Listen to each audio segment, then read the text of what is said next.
रूस और यूक्रेन के बीच जंग अब सबसे भयानक दौर से गुजर रही है।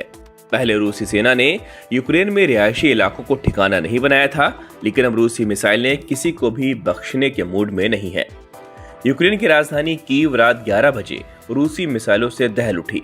रात करीब 11 बजे रूसी मिसाइलों ने कीव के बाहरी इलाकों में कोहराम मचा दिया।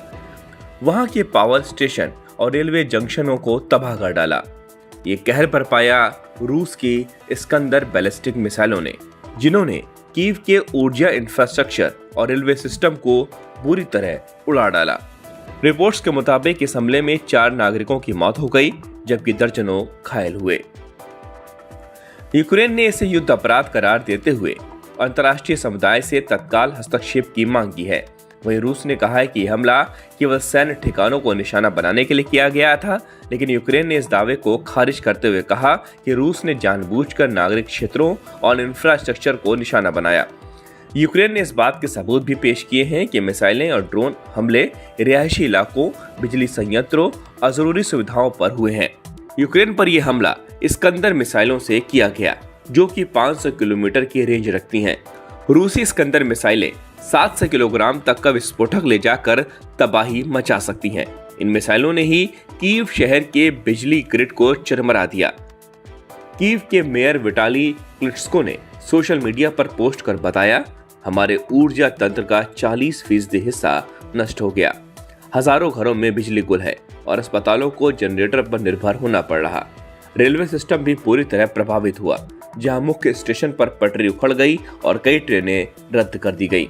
रूसी मिसाइलों ने इतना घातक हमला किया कि मरम्मत में कम से कम 1 सप्ताह का समय लगेगा, जिससे सैन्य आपूर्ति और नागरिक यात्रा पर गहरा असर पड़ेगा। इस हमले के बाद संयुक्त राष्ट्र ने दोनों देशों से संयम बरतने की अपील की है। संयुक्त राष्ट्र का कहना है कि किसी भी संघर्ष में नागरिकों और नागरिक संपत्तियों को नुकसान पहुंचना अंतर्राष्ट्रीय कानूनों के खिलाफ है।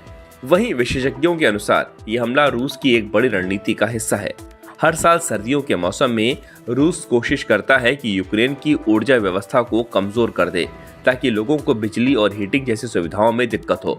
इसका असर ये होता है कि आम नागरिकों के लिए सर्दियां बेहद मुश्किल बन जाती हैं।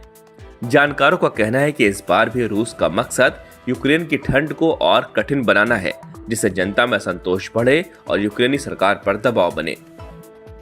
पिछले महीने में भी इसी तरह के हमले हुए थे, जिनमें दर्जनों लोगों की मौत हो गई थी और कई शहरों में बिजली सप्लाई बाधित हो गई थी।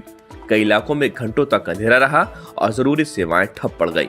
ये दिखाता है कि रूस अब केवल सैन्य मोर्चे पर नहीं, बल्कि यूक्रेन की आर्थिक और ऊर्जा स्थिरता पर भी हमला कर रहा है। इस हमले के असर अब अंतर्राष्ट्रीय स्तर पर भी महसूस किए जा रहे हैं। ऊर्जा बाजार में अचानक हलचल बढ़ गई। यूरोपीय देशों को डर है कि अगर युद्ध इसी तरह बढ़ता रहा तो गैस और तेल की सप्लाई एक बार फिर बाधित हो सकती है। इसी वजह से यूरोपीय संघ ने एक आपात बैठक बुलाई है, जिसमें आगे की रणनीति पर चर्चा की जाएगी। यूरोप पहले से ही रूसी तेल और गैस पर अपनी निर्भरता घटाने की कोशिश कर रहा है, लेकिन इस तरह के हमले उसके ऊर्जा संकट को और गहरा सकते हैं। कुल मिलाकर यह हमला सिर्फ एक युद्धक कार्रवाई नहीं, बल्कि राजनीतिक और आर्थिक दबाव का हिस्सा भी है। रूस ये दिखाना चाहता है कि उसके पास अब भी ताकत और नियंत्रण है, जबकि यूक्रेन अंतर्राष्ट्रीय समर्थन के सहारे अपने नागरिकों की सुरक्षा की कोशिश कर रहा।